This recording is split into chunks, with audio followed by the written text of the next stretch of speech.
Good evening, Camels, and welcome back. I'm Joshua Davis. And I'm Abby DeBoer. This is Campbell Now. Local businesses are excited with the recently relaxed COVID restrictions. However, some businesses are struggling to convince people that it is safe to eat at their restaurants and bars. In Cary, one restaurant plans on being transparent about their employees receiving the COVID vaccination. Customers and staff are still expected to follow safety protocols even with the fully vaccinated staff. In hopes to promote business, the restaurant also plans to discount vaccinated customers. Opinions vary when it comes to remote learning. A lawsuit that sought to bring back in-person learning has been dismissed. Parents from the Charlotte-Mecklenburg County area filed the lawsuit in September. They argue the difficulties in virtual learning, primarily for special education students and those without computers at home. A North Carolina judge dismissed the lawsuit due to the lack of evidence on how remote learning was hurting their children's education. That said, both the governor and the legislature are hoping to bring back in-person learning soon. Good news here on campus with regards to COVID cases. Fewer than 10 Campbell students have tested positive in recent days. The vaccines are also making their way to some people in our area. Almost 1 million people in North Carolina have received both doses of the COVID vaccine. A total of 2.7 million doses have been administered statewide. The most recent data taken shows that 4.2% of coronavirus tests were reported positive. Health officials have said 5% is the target rate to control the spread of the virus. As the amount of COVID cases slowly goes down, the hope is we have not reached a plateau. With the new COVID vaccine, the U.S. is getting close to stopping the pandemic. However, there is cause for concern with the highly contagious B.1.1.7 variant, also known as the UK strain, spreading throughout at least 46 states. Research shows the new strain is substantially more contagious than the original coronavirus. Just 1 month ago, the new variant made up around 4% of the total COVID cases in the U.S. Some researchers suggest that the totals are now up to 30 to 40%. A new security review that recommends widespread changes at the U.S. Capitol will be seen by House lawmakers today. The potential changes were made following the Capitol riots that occurred earlier in January. The final report plans to hire more than 1,000 Capitol police officers to serve as a quick reaction force. In addition, the plan seeks to install a retractable fence around the building. The new plan would also make it easier to bring in the National Guard. The Italian government decided to block the export of a vaccine shipment to Australia. The decision affects 250,000 doses of the vaccine produced at a facility in Italy. Italy is the first European Union country to use new regulations that allows exports to be stopped if the company providing the vaccines has failed to meet its obligations to the EU. The Australian government has asked the European Union Commission to review the decision, but said losing one shipment would not badly affect its rollout of doses. The nation's first commercial space flight with an all-civilian crew has an unusual passenger and an unusual purpose.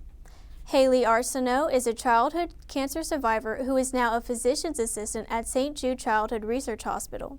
If things go according to plan, Arsenault and 3 other people will ride aboard the automated SpaceX craft to orbit, circle the Earth, and then return home. The crew hopes to raise $200 million for St. Jude, which treats childhood illnesses in Memphis. We'll take a short break now.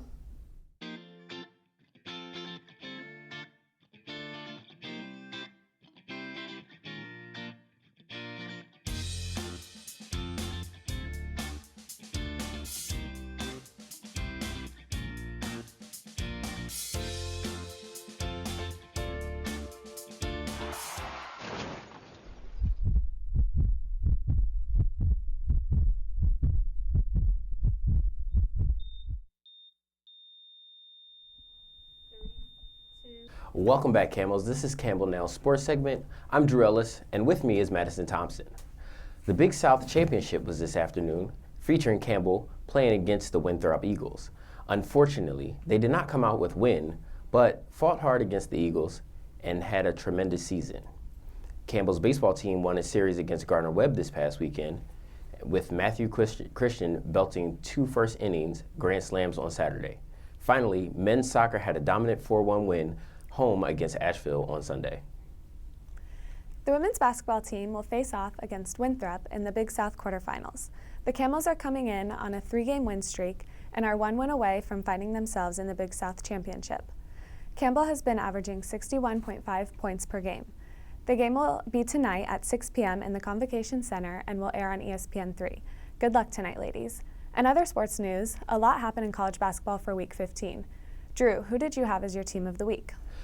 My team of the week goes to the Michigan State Spartans. They knocked off the Michigan Wolverines, who were ranked number 3, while having a very close game. They were the underdogs of the games, but since they did such a good job, they shot 44% from the field, and they're looking to solidify themselves in the NCAA tournament. Madison, who did you have? My team of the week is Illinois. They had huge wins over Michigan and Ohio State, who are 2 ranked teams. They have been playing elite defense, and they are definitely a national title contender. This week had a lot of special performances, but Drew, which player impressed you the most this week? My most impressive player goes to freshman Trayvon Mark from the University of Houston. He plays for the Cougars, and he was not the highest scorer or the highest assist maker, but what he did do was make a buzzer-beater game-winning shot, which solidified his team making the March Madness tournament. So good luck to the Cougars. What about you, Madison? My player of the week is Johnny Broome from Morehead State. He had 27 points and 12 rebounds against first seed Belmont on Saturday. He also led Morehead State to an Ohio Valley Conference Championship win and got them a bid into the NCAA tournament. So he will definitely be a player to keep an eye out for. There are a lot of exciting matchups coming up, but what matchup are you most excited for, Drew? I'm actually not excited for any matchup in particular, but I'm really looking forward to the NCAA tournament. After last year's cancellation because of COVID-19, it's something that we all really need right now. So hooray for March Madness, and I'm ready for it to get going again. What about you, Madison?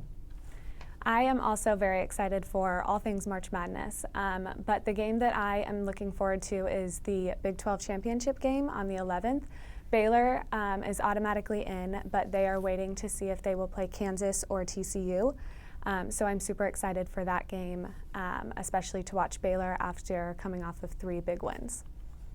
With Week 15 all wrapped up and March Madness right around the corner, what team do you have to make a deep push into the tournament?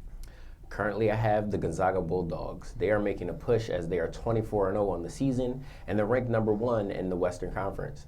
So they're looking really good this year, averaging 92 points per season as the number 1 seed. So we'll hope to see them make it to the Final Four and do their best where they can. What about you, Madison? Gonzaga is also at the top of my watch list, but I went with a team that's a bit of an underdog. I am looking forward to watching Oklahoma. They played some really great basketball at the beginning of the season, so if they can start that back up and get into a rhythm, I think that they will make a really big push deep into the tournament. Well, that's all the time we have today. Thank you for joining us on Campbell Now.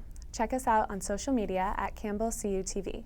Be sure to leave us a like, comment, and share what you think about today's topics. We hope to see you next week. And until then, I'm Madison Thompson. And I'm Drew Ellis. This is Campbell Now.